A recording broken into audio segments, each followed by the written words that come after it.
Good morning, everyone. I guess I'll represent all the rednecks with welders building these traps. I want to give you all a little background before we go into the slideshow.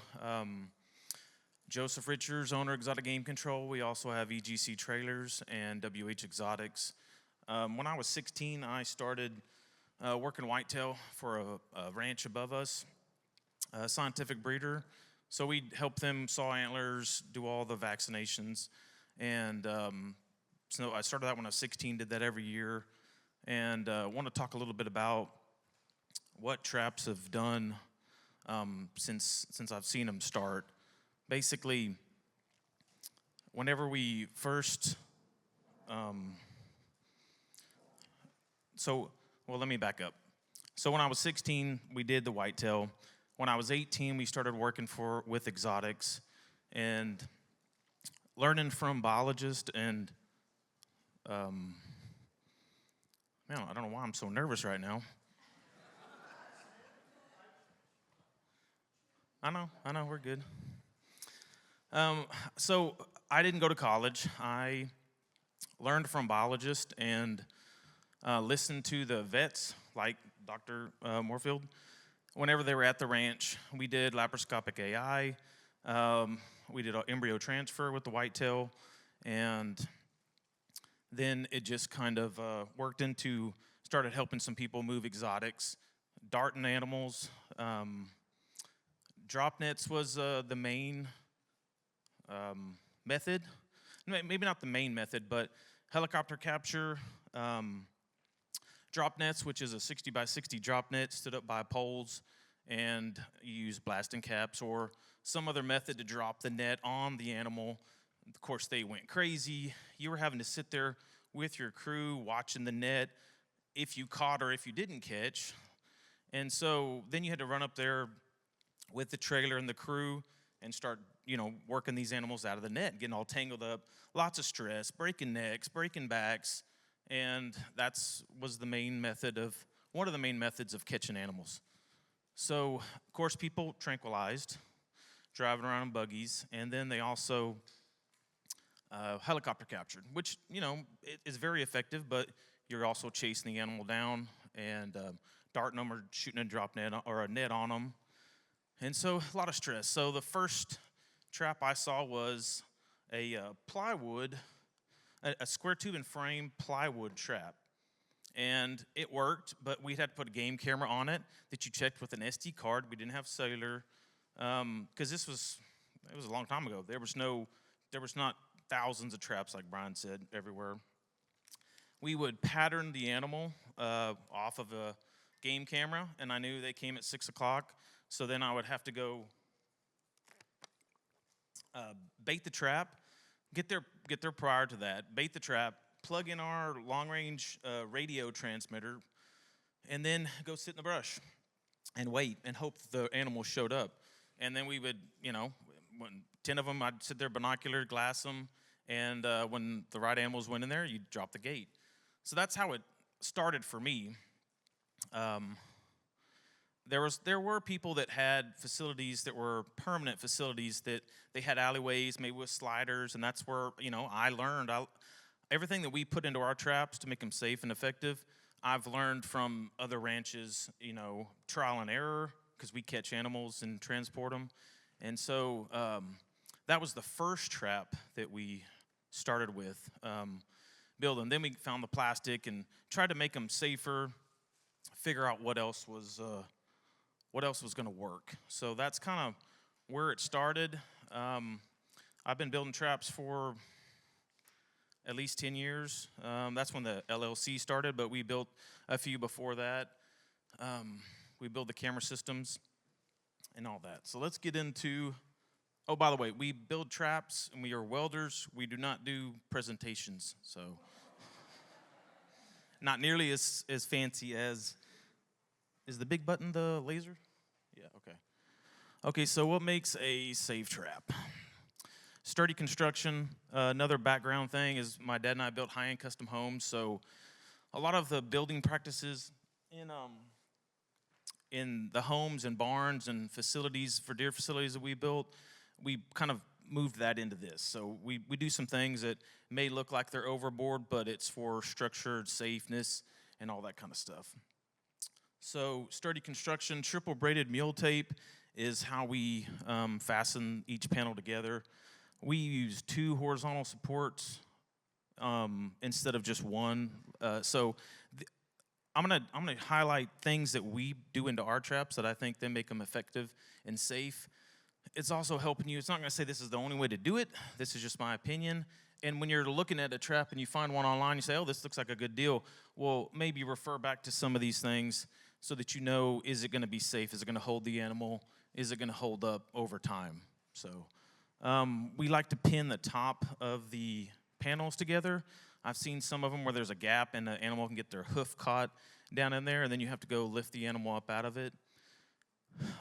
You want to make sure the trap's going to be able to contain the animal, and then we have to anchor the trap to the ground somehow. So T-post is the easiest. We just set up 2 traps yesterday, and we T-post every joint, and it holds it for most of the time, unless you have shear winds of 80 miles an hour out in West Texas where it just sheared the T-post off at the ground. So, but we have had clients use pipe, so they drove pipe or set concrete post to put the traps to, and I mean, that's not going really anywhere. And then guy wires, we've even just ran some ropes or something to a tree, any anchor you can find, because these things are like sails. They're just catching the wind, and they will move around if you don't properly anchor them down. Also, what makes a safe trap would be a way to get out. A man gate or a release gate to let the animal out if they're freaking out and you don't have time to, and you just want to release them, or escape path for you to get out. So this is going to be a little more detailed. So that is the triple braided mule tape. We use boat cleats, weave it back and forth. It's 3,600 tensile strength, so zebras, eland, all kinds of stuff jump on the sides, and they keeps them contained. So whatever you need to make sure that joint's not going to bust loose, because I want to know when I walk up to a trap and there's 3 or 4 eland in there that they're not going to be coming through the trap and getting me. I want them to go through the alleyway and up into the trailer. So the extension pin on the top right there is pinning both of the corners together. It also acts as a 2-foot extension, so if you want to make the 8-foot trap 10-foot by hanging cattle panel up there, it's just an economical way to make a 8-foot trap 10-foot. You don't have to haul 10-foot panels around. That's just an up-close picture of the horizontal supports.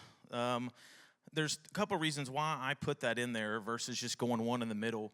It's a nice grab handle when you're moving the panels around. Plus, whenever we were loading animals, like say oryx, you can push 15 of them in there through the alleyway together. They push on the walls of the trap. Most of them don't hit the solid wall, but they push on it with their body. So that is about 33 inches tall, and that's where most of those animals would be putting the pressure on it. So you wouldn't blow out the plastic and, So we have put a lot of thought and research into this by us using it and screwing up or we're learning, hey, well, let's make this a little bit better. And now we have it where I don't really want to change it anymore.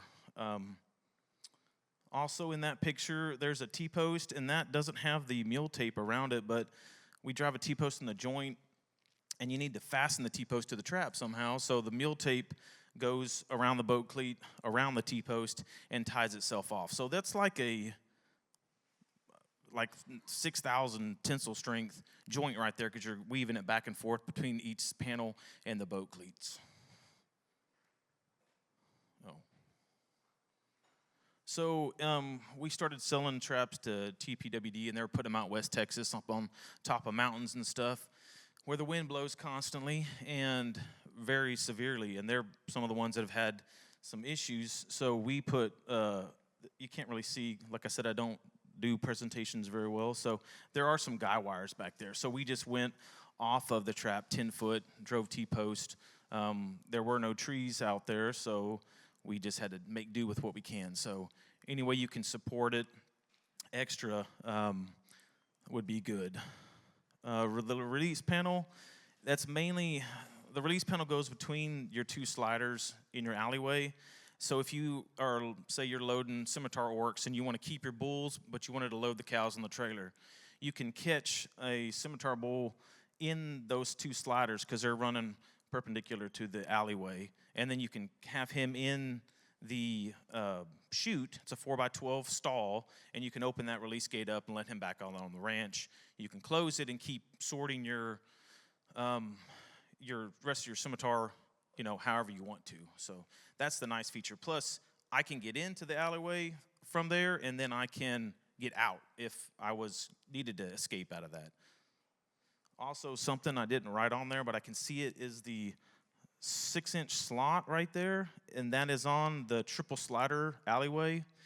So the operator of the slider can watch those animals go in and dictate when he wants to shut that slider and cut that animal. So say, for instance, you're running wildebeest into the trailer and you wanted to separate them all.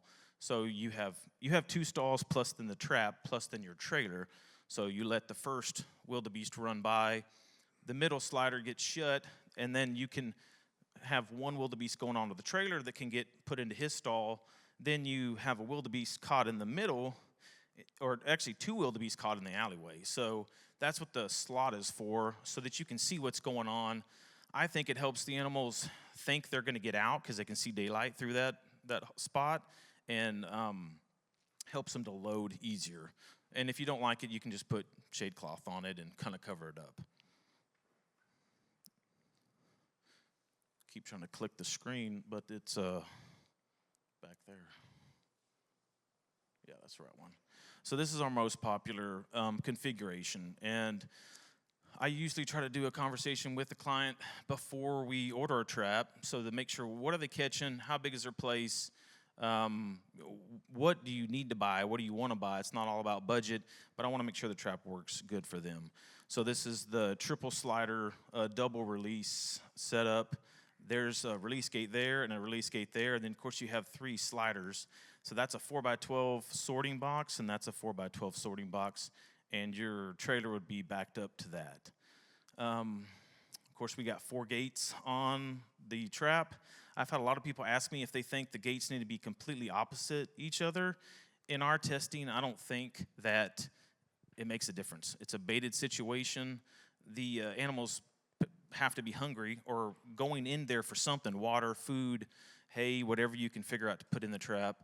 And so I like to be able to see out of my gates. That's why the camera's right here and looking at those 2 gates, so I can see what's out around there and coming before I make the decision on when I want to drop the gate and catch those animals. So another thing we do on our traps, you want to make sure that the wing, this is interior sorting wing right here, is proportionate to the diameter of the trap. You don't want to have a 80-foot diameter trap with a 12-foot wing, because you're going to have 2 or 3 other like little traps inside there. The animals are never going to flow into that alleyway. So this is about a 54-foot diameter trap, and that's an 18-foot wing, because we put a little half panel right there that just makes a bigger throat for the animals to funnel down into it, because we do have it necked down to 4 foot right here on that first slider. So you want to make sure, and if you do put a gigantic trap, just know that you're going to have a little bit more trouble trying to get those animals into the alleyway. So some animals, well, let me go down my list. This is my first presentation too, so bear with me. I'll just keep rambling. So smaller diameter for certain animals, larger diameter or more gates, more openings for some skittish animals. Axis tend to not like to go into traps, especially free-range axis. Sheep species. A lot of people have trouble with red sheep, Transcaspians, getting them to go. I had one guy tell me that he did it around water for the red sheep, and those animals almost died. And he watched them every single day. They would not go into the trap to get them caught, and worked and everything.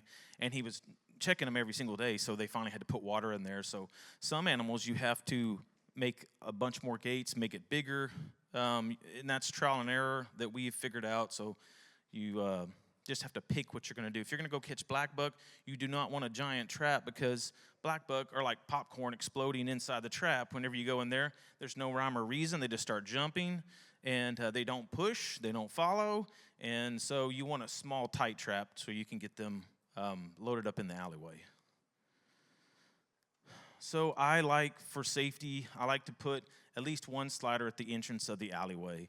I've been run over several times because you have to go into the trap and run those animals into the alleyway up into the trailer. So if you have that slider, it cuts them off from getting to the trailer and not jumping on, and they turned around and they're coming back down to go into the main trap, and they hit that slider. So it's a safety feature, and I have it on all my personal traps when I'm going to jobs.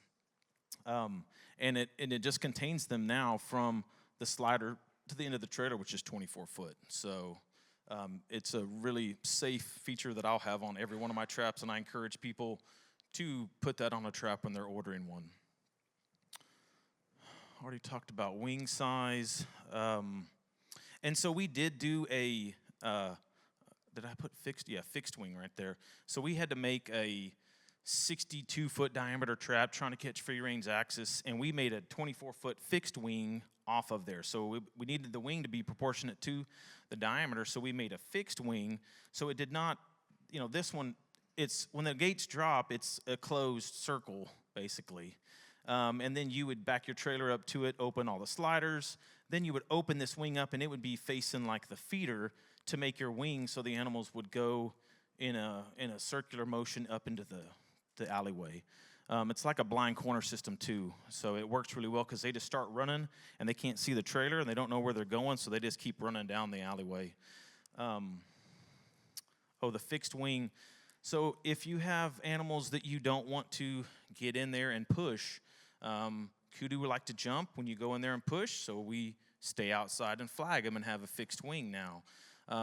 If you're strong and young and in shape and want to attempt it, you can go in there with your wildebeest. And I've done it before, and I'm getting too old. I don't really want to do it anymore. So I like to leave the fixed wing open, but then you have to have sliders to keep it locked. But then you can just attempt to flag them from the outside and let them figure out that there is a escape going into that alleyway.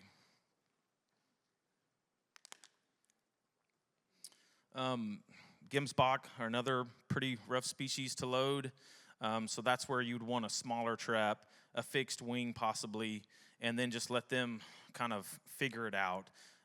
Some animals don't push, and they like to fight you, but they won't fight you into the alleyway and get to that first slider so you can get them in the alleyway and then get yourself out of the alleyway. So some animals, some people use the traps.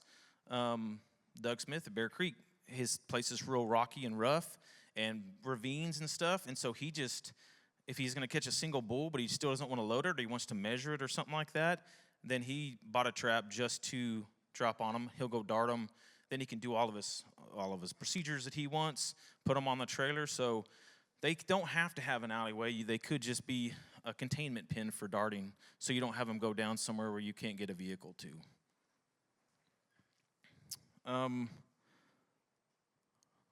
A reliable camera system.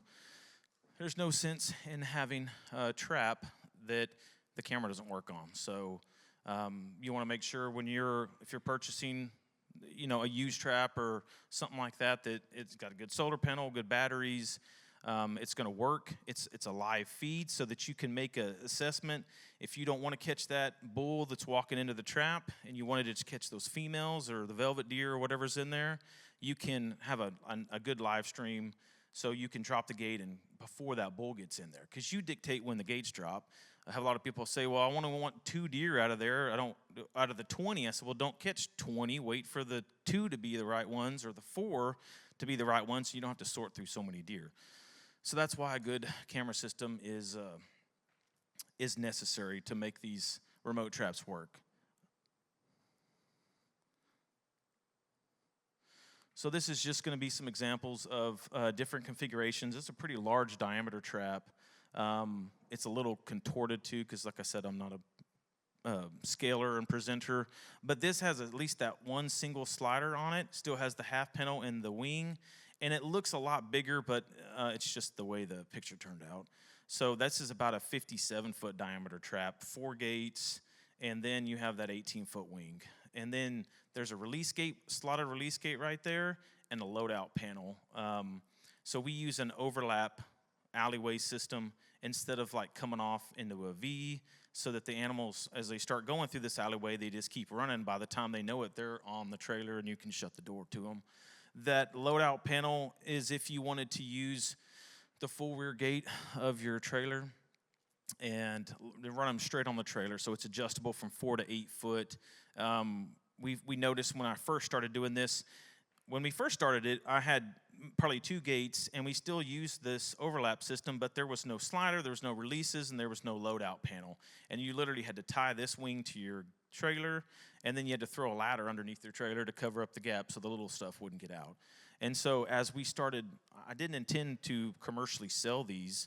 Like Brian said, they're literally everywhere. We've probably sold over 200 of them now. We have 463 cameras out in the field working. But I just wanted them for myself.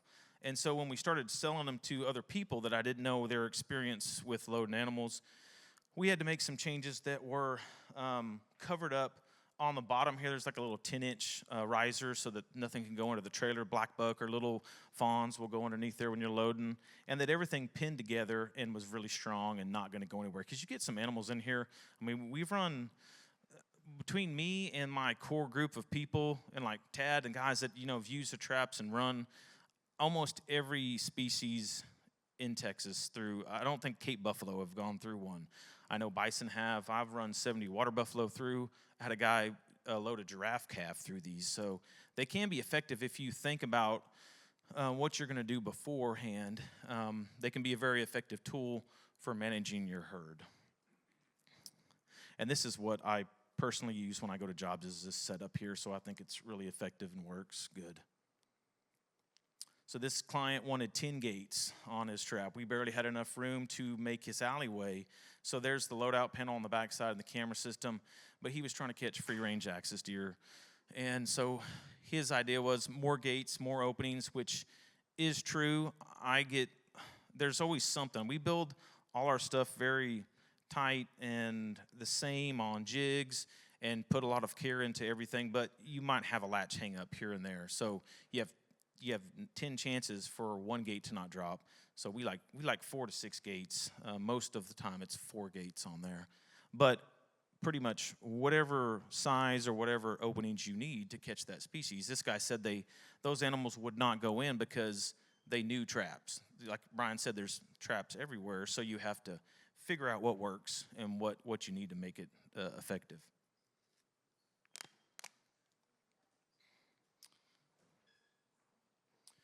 That's just a release gate that, well, first off, this is a 10-foot tall trap. We put 2 bars up here versus going 10-foot solid plastic, which we've done both. In real windy areas, this just allows the air to flow through. So when you go up 10 foot, that's just a lot of pressure. We still pin the top of it, and we still have boat cleats, down there and T-post and everything, but it's just a lot of wind pressure when you go 10 foot with solid plastic. So we just came up with this 10-foot 2-bar option. Keeps pretty much, don't know anything that would get out of that, short of like a Marcor maybe, but you can put a release gate. A lot of people like this because if you're in there and you go to push them out and you can always crawl underneath the gate, but then you have to roll down and roll underneath the gate. You can have somebody back there on that gate and ready to open it if you need to get out. Or if you've darted an animal in there and you want to release them, you can just open this gate right here and let those animals out.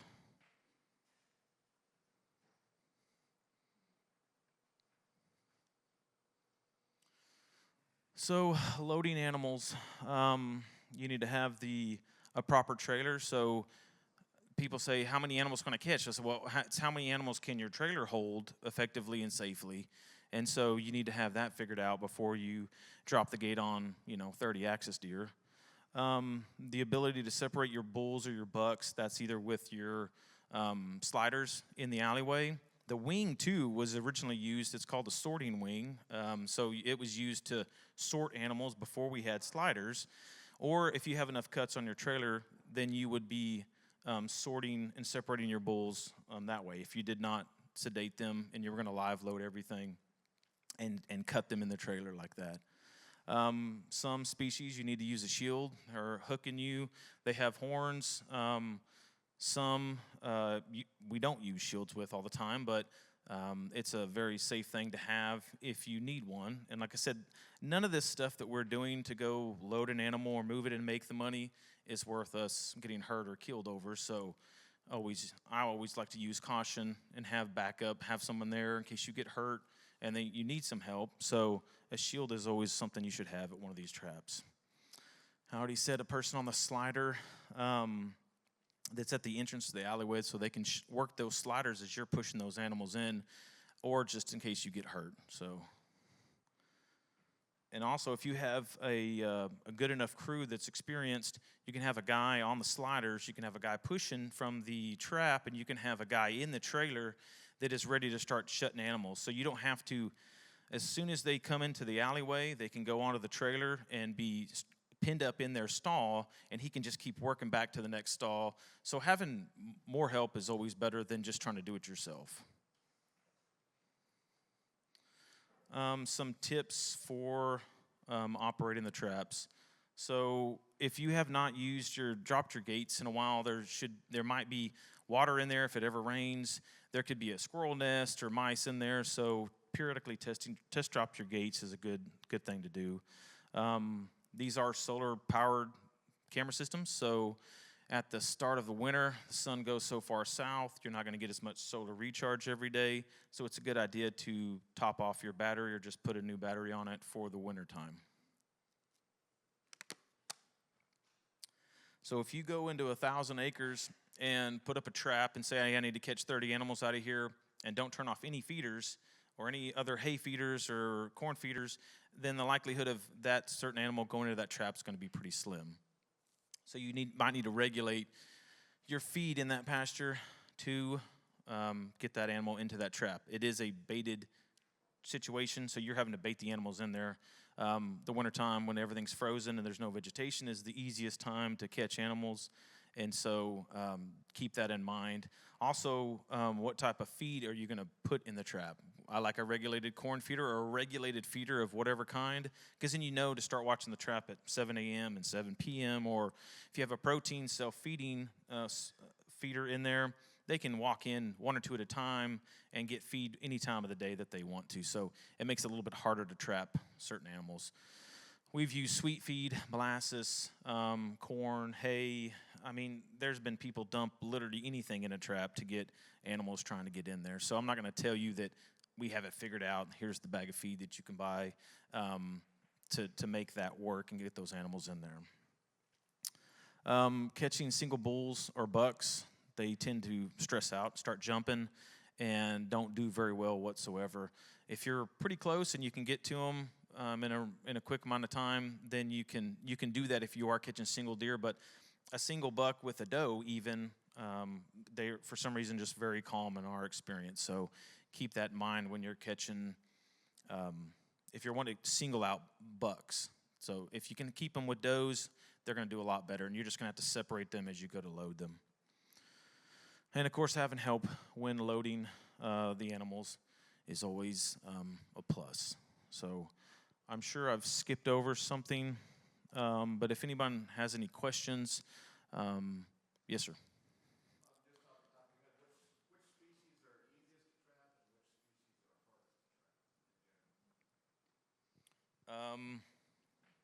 Every situation's different. What I started with trapping would have been aoudad. You can catch a bunch of them at one time. They're easy to push in the alleyway and load, so it makes you feel comfortable when you go in there and start doing that. I'm not going to say they're the easiest ones to catch. I mean, tame fallows that are hungry are very easy to catch because they're so gentle, they just walk into the trap too. Hardest ones, I don't know about dangerous ones or ones that just won't go in. There's those sheep species that don't like to go in traps. I have one on my Transcaspian pen, and you have to really sit there and watch for them to come in there at the right time. So, does that also include the more tending toward domesticated sheep species, or are they like the Poorhorn or the Black Hawaiian or the Texas Dome? Are they easier than like the red sheep? I would think they're easier. I don't know anyone that has told me that they have caught those semi-domesticated sheep in there. It's more like the red sheep mouflon that are, out on 1,000 acres running wild, and they're pretty flighty. That's the ones that are hard to get in the trap. So, but you really got to be careful with like Gemsbok, sable, any of those more aggressive animals with horns. I mean, wildebeests are pretty rough too, in my experience. But I mean, Tad probably has an answer. What do you think the worst animal to catch is in a trap?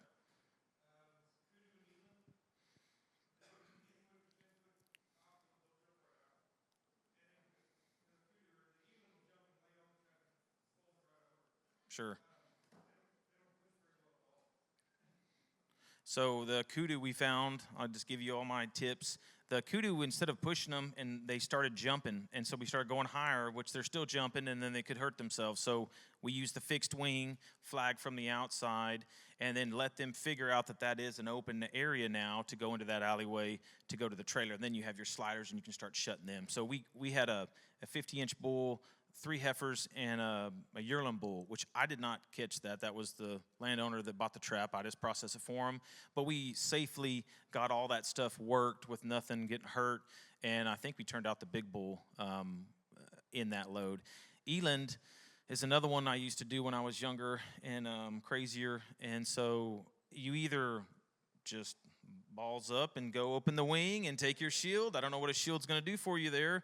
And you just pray that everything goes good. And I have videos to where we had 7 of them, and they just, you're opening that wing and waiting for them to settle. And when they start, they're in that back corner. When they start turning to go, like they're going to head to opposite where you want to go, you skirt in there and flank them and pray they go that way. And I've never had one turn and hit me, and I don't want to do it all the time, but it's kind of like once those cows start going and dragging the bull with them, then they will all go and you can shut the sliders, and then, you'll have a fiasco if you pile a bunch in the trailer. But Elam bulls, I did have a guy catch 2 Elam bulls together, which I told him not to. 2 mature bulls. Any mature bulls of any species, I would say, probably are not good to catch together, especially if they're rutting. They're just going to fight each other. Those 2 bulls, fought. One actually ended up breaking out of a section of the trap, but it's a 2,000-pound Elam bull. So that's the only thing that's ever busted through one of our gates. And they caught him by himself, and he ran straight through the front gate, snapped the cable, bent the 2-inch pipe, and all that stuff. So I've never run a black wildebeest. I probably wouldn't chance a black wildebeest. Some of those animals that are expensive, you just don't want a chance that they are going to fight between themselves, going in there. And I've not heard of somebody running them through a facility or a trap.